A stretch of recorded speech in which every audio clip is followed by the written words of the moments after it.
এই মেজদা কয় ডলার হবে না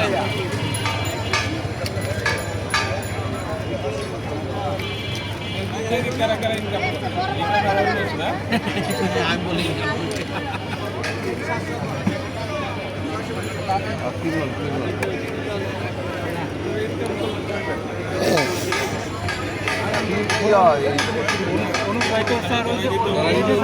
অনুজ ভাইয়ের কিন্তু ইনকাম শুরু হয়ে গেছে। সেদিন বলছেন স্যার ওরা অ্যাকাউন্ট দিয়েছে মানে অ্যাকাউন্ট অ্যাড করতে হবে জোর করে অ্যাকাউন্ট খুলবো আমার সিম কিনে আছে 500 টাকা সিম কিনছি অ্যাকাউন্ট আমি অ্যাড করবে যে ট্যাক্স সার্টিফিকেট চাই আমি করবো না এই জায়গায় এটা দেওয়া পরে আমার অ্যাকাউন্ট পরে যেহেতু অ্যাকাউন্টে দেখাইছি যে এটা $100 না হলে পরে মানে আমাকে করতে হবে না আমি কয় ডলার কয়েন